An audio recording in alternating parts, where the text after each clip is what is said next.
থাকে, তুমি যখনই বাড়িতে যাবা তোমার মেয়ের জন্য কিছু কিনে নিয়ে যাবা। মেয়েদেরকে বেশি যত্ন করবা, মেয়েদেরকে বেশি ভালোবাসবা। কিন্তু আজকে এখনো পর্যন্ত দেখা যায় ওই জাহেরি যুগের কিছু আদর্শ আমাদের সমাজে আছে। আমরা কথায় কথায় ইচ্ছা করে করে বোনেদের সম্পদ ফাঁকি দেয়, বাবারা মেয়েদের সম্পদ ফাঁকি দিয়ে ছেলের নামে লিখে দেয়। এটা করা যাবে না বাবা। মেয়েদের সম্মান দিয়েছেন কে? আপনি আপনার কন্যা সন্তানের বিনিময়ে আপনি, আমি এবং আমাদের স্ত্রী, আমরা যদি একটা জান্নাতের মালিক হতে চাই, তাহলে আমাদের মেয়ের পিছনে ব্যয় করতে হবে, তাকে সুশিক্ষিত করতে হবে। আপনার ছেলেকে যদি আপনি প্রাইমারিতে পড়ান, তাহলে কিন্ডারগার্টেনে আপনার মেয়েকে পড়াতে হবে। আপনার ছেলের পিছনে মাসে যদি আপনি 2000 টাকা খরচ করেন, আপনার মেয়ের পিছনে 5000 খরচ করা লাগবে। আপনার ছেলেকে যদি আপনি একটা পোশাক দেন, আপনার মেয়েকে 2টা দিতে হবে। কারণ ছেলের মানুষ করলে জান্নাত, এটা হাদিসে মোবারকায় নাই। কিন্তু মেয়ে সন্তানকে সুশিক্ষিত করে তার পিছনে খরচ করে তাকে যদি সুন্দর একটা পজিশনে উঠায় দেওয়া যায়, ওই কোন মেয়ে সন্তানের ওসিলায় আল্লাহ আপনাকে জান্নাত দিবে। শুধু এখানেই সমাপ্ত নয়, আল্লাহ রাসূল সাল্লাল্লাহু আলাইহি ওয়াসাল্লাম বললেন, যার 2টা কন্যা সন্তান সে অটোমেটিক 2টা জান্নাতের মালিক হয়ে গেল। একটা মেয়ে যখন দুনিয়া আপনার মাধ্যমে আপনার স্ত্রীর গর্ভে একটা মেয়ে যখন দুনিয়া আসে, অটোমেটিক একটা জান্নাত আপনার জন্য বরাদ্দ হয়ে যায়।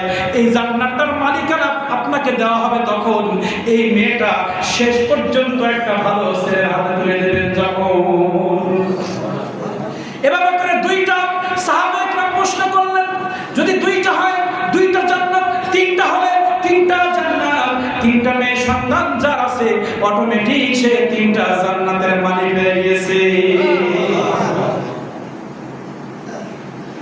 এই যে সবকিছু এতক্ষণ যেটুকু আলোচনা করেছি, একটু বিবেচনা করেন যে রাসূল করিম সাল্লাল্লাহু আলাইহি ওয়াসাল্লাম যদি দুনিয়ায় না আসতেন, আমরা সবগুলো হারাইতাম। কি হারাইতাম?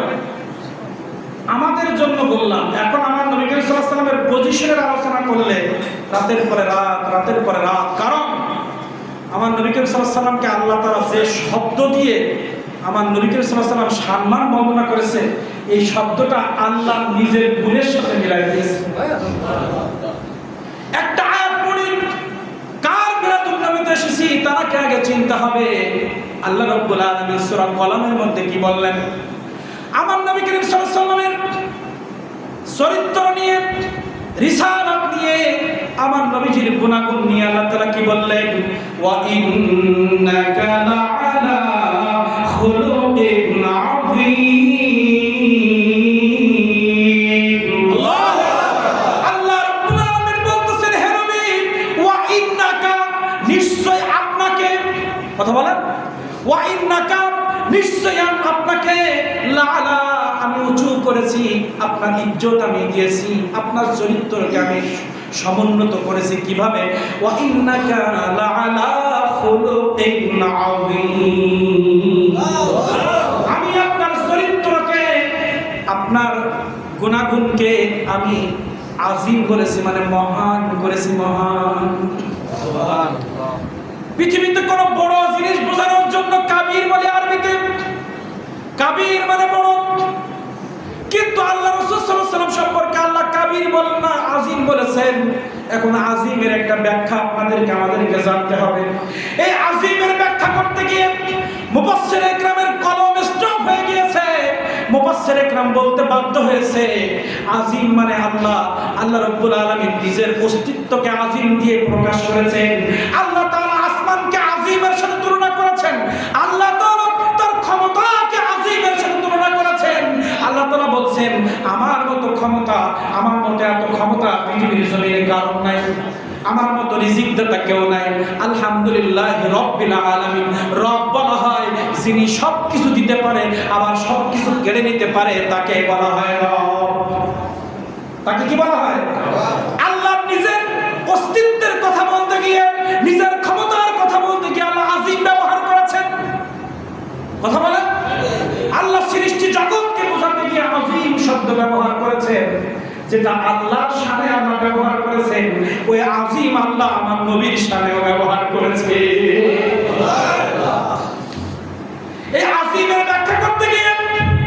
মুফাসসির ইকরামের কলম স্টপ হয়ে গিয়েছে। মুফাসসির ইকরাম বলতে বাধ্য হয়েছে, আমার নবী পৃথিবীর জমিনের জন্য যে কি, আল্লাহর কাছে আমার নবীর পাওয়ার এত এত এত এত বেশি, আমার নবীর ইজ্জত সম্মান এত বেশি, পৃথিবীর কোনো বৈজ্ঞানিক, পৃথিবীর কোনো মুফাসসির, পৃথিবীর কোনো মুহাদ্দিসের আমার নবীর সম্মান বর্ণনা করা সম্ভব নয়।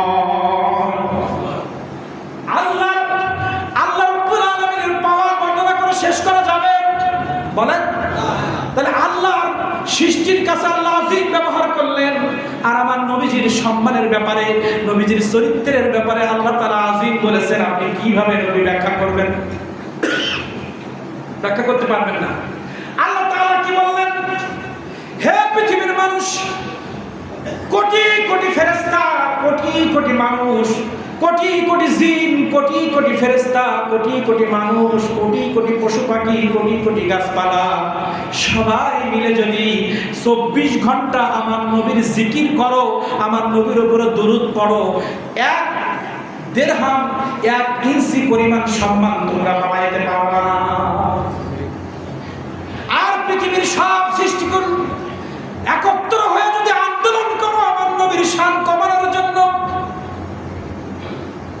ভাইয়ের মতো বলো, চাচার মতো বলো, আমার মতো বলো, ওটা তো করে, ও তো তুমি বলতে চাও। আল্লাহ তাআলা বললেন কোন গোষ্ঠীর কথা নয়, সমগ্র পৃথিবীতে যত সৃষ্টি আছে, 40,000 থেকে 80,000 মাখলুক পৃথিবীতে আছে, সবাই একসাথে মিলে আমার নবীকে নিয়ে যদি টানাটানি করো, 1 ইঞ্চি টেনে নামাতে পারবে না। আর সবাই মিলে যদি আমার নবীর শান মান তোমরা গাও, আমার নবীর সামান্য ইজ্জত বাড়বে না, কারণ আমার নবীর ইজ্জত আমি আল্লাহ নিজেই দিয়েছি।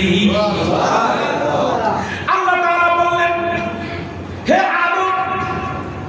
আদম থেকে ঈসা আলাইহিস সালাম পর্যন্ত 1,24,000 নবীকে আল্লাহ তাআলা বলতেছেন, পৃথিবীতে 1,24,000 নবী, জিন জাতি এবং পৃথিবীর শুরু থেকে আজকের দিন পর্যন্ত যত কোটি মানুষ পৃথিবীতে অতীত হয়ে গিয়েছে, আজ থেকে শুরু করে কিয়ামতের একদিন, কিয়ামতের 1 সেকেন্ড আগ পর্যন্ত পৃথিবীতে যত মানুষ আসবে, এটা যদি million million million million lakh crore মানুষ হয়, সবাইকে আল্লাহ তাআলা বলছেন তোমাদের সবাইকে আল্লাহ আল্লাহ করার জন্য, আমার ইবাদত করার জন্য তোমাদেরকে সৃষ্টি করেছি। তোমরা আমার মুখাপেক্ষী, আমি কারোর মুখাপেক্ষী নই, আমি কারোর জন্য জিকির করি না, সবাই জিকির করে আমি আল্লাহ। আমি কারোর জিকির করি না, সবাইকে বাধ্যতামূলক আমার জিকির করা ফরজ। আমি আল্লাহ, আমার জিকির না করলে ওই বান্দা পৃথিবীতে ফিরতে পারবে না, আমাকে অবশ্যই স্মরণ করা লাগবে। কিন্তু এই পৃথিবীতে যত লক্ষ কোটি মানুষ, লক্ষ কোটি জিন, লক্ষ কোটি নিয়ামত আমি পৃথিবীতে সৃষ্টি করেছি, আমি আল্লাহ কারোর জিকির করি না, সবাই আমার জিকির করে। কিন্তু আমি আল্লাহ রব্বুল আলামিন এমন একজন বন্ধুর জিকির করি, যে জিকির আমি আগেও করতাম, এখনো করি, কিয়ামত পর্যন্ত করব। আল্লাহ তাআলা এই আয়াত দিয়ে আমাদেরকে বুঝায় দিয়েছেন, সবাই মিলে করলেও বাড়বে না, সবাই মিলে না করলেও করবে না। আল্লাহ তাআলা বললেন এমন একজন নবী আমি তোমাদেরকে দিয়েছি, ওই নবী যদি তোমরা করো, তোমাদের সম্মান বাড়বে, তোমাদের ইজ্জত বাড়বে। ঘেরে মাছ হয় না, ঘেরে বেরিতে দাঁড়িয়ে আমার নবীর সাথে দুরূদ পড়লে ভাইরাস থাকবে না। আমার নবীর উপরে দুরূদ মুবারাকা পড়লে, নবীর মিলাদুন নবী পালন করলে তোমার বরকত হবে, না করলে লস নাই, করলে তোমার লাভ, আমার নবীর কোনো লাভ লস না। এর দলিল কি? আল্লাহ তাআলা বললেন ইন্নাল্লাহা ওয়া মালাইকাতাহু ইউসাল্লুনা আলান নবী ইয়া আইয়ুহাল্লাযীনা আমানু সাল্লু আলাইহি ওয়া সাল্লিমু তাসলিমা। আল্লাহু আকবার। আল্লাহ তাআলা বলেন ইন্নাল্লাহা, নিশ্চয় অবশ্যই আমি আল্লাহ, ওয়া মালাইকাতাহু, আমার সমস্ত ফেরেশতা এবং আমি আল্লাহ, ইউসাল্লুনা আলান নবী, আমার নবীর নাম জপি, আমার নবীর উপরে শান্তি বর্ষণ করি, আমার নবীর উপরে দরুদ মুবারাকা পড়ি। কে পড়ে? আল্লাহ বলছে আমি পড়ি, আমার ফেরেশতারা পড়ে। আর ইউসাল্লুনা গ্রামাটিক্যাল এমন চলতেছে চলবে, চলেছিল চলতেছে চলবে, তাকে বলে সাল্লু না। এই আয়াত দিয়ে আল্লাহ প্রমাণ করে দিয়েছে আমি আল্লাহ সৃষ্টির শুরু থেকে আমার নবীর উপরে সবসময় আমি রহমত নাজিল করতেছি, আমি দুরুদে মুবারাকা পড়তেছি, এখনো পড়তেছি। পৃথিবী কিয়ামত হয়ে যাবে, সানাসুর হয়ে যাবে, মরুভূমি হয়ে যাবে, পৃথিবী ধ্বংস হয়ে যাবে, কাবা শরীফ ধ্বংস হয়ে যাবে, জিন জাতি ধ্বংস হয়ে যাবে, তোমরা সবাই পৃথিবীর থেকে ধ্বংস হয়ে যাবা, কিন্তু আমার নবীর দুরূদ বন্ধ হবে না। পৃথিবীতে একদিন নামাজ স্টপ হয়ে যাবে, পৃথিবীর সবাই একদিন বেঈমান হয়ে যাবে। আমি আল্লাহ, আমাকে ডাকার মতো পৃথিবীতে কেউ থাকবে না, পৃথিবীর কেউ কোনো জিকির আর করবে না। পৃথিবী স্টপ যখন হয়ে যাবে তখনই আমার নবীর দুরূদ চলবে। নারায়ে তাকবীর, নারায়ে রিসালাত, পবিত্র ঈদ মিলাদুন নবী, পবিত্র ঈদ মিলাদুন নবী। রাসূল তোমায় ভালোবাসি, মন হৃদয় উজাড় করে, রাসূল তোমায় ভালোবাসি, মন হৃদয় উজাড় করে, হৃদয় মাঝে জ্বালায় আমার, দূর হবে তোমার দিদারে, দূর হবে তোমার দিদারে, রাসূল তোমায় ভালোবাসি, মন হৃদয় উজাড় করে, হৃদয় মাঝে জ্বালায় আমার, দূর হবে তোমার দিদারে, দূর হবে তোমার দিদারে। রাসূল সাল্লাল্লাহু আলাইহি ওয়াসাল্লাম বলেছেন তোমরা যদি নবী নবী করো লাভ হবে কি? রাসূল করিম নিজেই বলেছেন মান যাকারানি যাকারাল্লাহ। রাসূল করিম সাল্লাল্লাহু আলাইহি ওয়াসাল্লাম বললেন যে আমার জিকির করে অটোমেটিক আমার জিকিরের মাধ্যমে আল্লাহর জিকির হয়ে যায়। আল্লাহ তাআলা বললেন নবী নবী করো না, আল্লাহ আল্লাহ করো না, নবী নবী করো, আল্লাহ আল্লাহ অটোমেটিক হয়ে যাবে। পৃথিবী আপনি জয় করে ফেললেন, দেশের ক্ষমতা, পৃথিবীর ক্ষমতা সব আপনার হাতের মুঠোয়, সমস্ত টাকা পয়সা, অর্থনীতি, রাজনীতি, অর্থনীতি সবকিছু আপনার হাতের মুঠোয়। কিন্তু এই বাংলাদেশ দিয়ে বোঝায়, ধরেন আমাদের মধ্যে কারোর হাতের মধ্যে আল্লাহ তাআলা বাংলাদেশ দিয়ে দিলেন, বাংলাদেশ রাষ্ট্র ব্যবস্থা, বিচার ব্যবস্থা, অর্থনীতি, রাজনীতি, শিক্ষা ব্যবস্থা সব আপনার হাতের মুঠোয়। আপনি নামাজ পড়েন, রোজা রাখেন, আপনি হজ করেছেন, যাকাত দিয়েছেন এবং আপনি দেশ জয় করে ফেলেছেন, কিন্তু ওই দেশ জয়ের মধ্যে, ওই যাকাতের মধ্যে, ওই নামাজের মধ্যে আমার নবী যদি না থাকে ওই রাষ্ট্র আপনাকে জান্নাতে নিতে পারবে না। আপনি যতই আপনি চালাকি করেন না কেন, আপনি যতই দান সদকা করেন না কেন, আমার নবীর ব্যাপারে যদি সামান্যতম বেয়াদবি আপনার লেখনীতে থাকে, আপনার বক্তব্যের মধ্যে থাকে, সারা জীবনের সব জয় বিজয় পরাজয় হয়ে যাবে। এটা বলছিলাম বাবা, আপনি 10 বার, আপনি আমি 10 বার হজ করলাম, তাহাজ্জুদের নামাজ কোনোদিন আমি কাজা করি নাই, 5 ওয়াক্ত নামাজ আমি জামাতে পড়লাম, কিন্তু আমার নবী করিম সাল্লাল্লাহু আলাইহি ওয়াসাল্লাম সম্পর্কে যদি বেয়াদবি হয়ে যায়, নবী করিম সাল্লাল্লাহু আলাইহি ওয়াসাল্লামের সুন্নতের ব্যাপারে যদি কোনো বেয়াদবি হয়, সব আমল নষ্ট হয়ে যাবে। এর দলিল দিচ্ছি একটা হাদিসে মুবারাকা, আরেকটা আয়াতে কারিমা দিয়ে আমি আলোচনার শেষের দিকে যাব। আল্লাহ রাব্বুল আলামিন বললেন, তার আগে হাদিসে মুবারাকাটা বলি, তিনজন ব্যক্তি রাসূল করিম সাল্লাল্লাহু আলাইহি ওয়াসাল্লামের দরবারে আসলেন।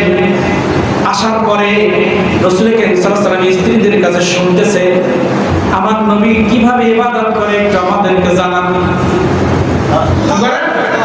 আমার নবী মুহাম্মদ রাসূলুল্লাহ সাল্লাল্লাহু আলাইহি ওয়াসাল্লাম কি কি ইবাদত করে একটু আমাদেরকে ব্যাখ্যা করেন।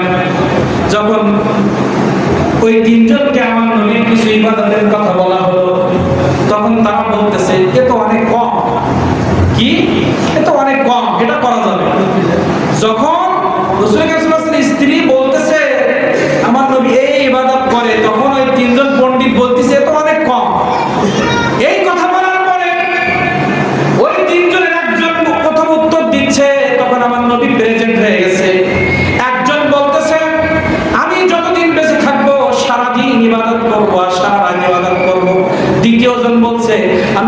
যতদিন বেঁচে থাকবো প্রত্যেক দিন রোজা রাখবো।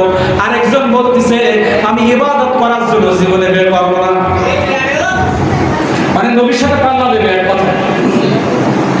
এই বক্তব্য যখন নবী করিম সাল্লাল্লাহু আলাইহি ওয়াসাল্লামের হুজুরা এসে যখন আমার নবী করিম সাল্লাল্লাহু আলাইহি ওয়াসাল্লামের ইবাদত শোনার পরে বলতেছে এটা তো সামান্য, আমরা আরো বেশি করে আল্লাহকে খুশি করব। এমন সময় নবী মুহাম্মদুর রাসূলুল্লাহ সাল্লাল্লাহু আলাইহি ওয়াসাল্লাম ওই মজলিসে উপস্থিত হয়ে বলছেন তোমরা কি বলো? তোমাদের থেকে আমি কম ইবাদত করি, তোমরা এত বেশি ইবাদত করে আল্লাহকে খুশি করবা, আমি ইবাদত করি না। তোমাদেরকে একটা কথা বলি, আল্লাহ তাআলা যে নবীর আগে পরে গুনাহ সব মাফ করে দিয়েছেন, ইবাদত না করলেও চলতো, এমন একটা নবীর সাথে তোমরা ইবাদত করে পাল্লা দিবা। একটা ঘোষণা রাসূল করিম সাল্লাল্লাহু আলাইহি ওয়াসাল্লাম এখানে দিলেন, যাও জীবনে যাই করো আমার সুন্নতের ব্যাপারে যদি তোমার মনের মধ্যে তোমার কথার মধ্যে কোনো রকম ঘৃণা কোনো রকম বাজে মন্তব্য হয় আমার উম্মত থাকতে পারবা না। রাসূল করিম সাল্লাল্লাহু আলাইহি ওয়াসাল্লামের যে কোনো একটা সুন্নাত কেউ যদি আপনি বেয়াদবি করেন, কোন একটা সুন্নাত দিয়ে যদি আপনি খারাপ টপিক ব্যবহার করেন, আল্লাহ রাসূল সাল্লাল্লাহু আলাইহি ওয়াসাল্লাম বলেছেন সঙ্গে সঙ্গে আমার উম্মতের খাতা থেকে তার নাম কেটে যাবে। ইবাদত করবেন কিন্তু রাসূলের সুন্নাত মেনে ইবাদত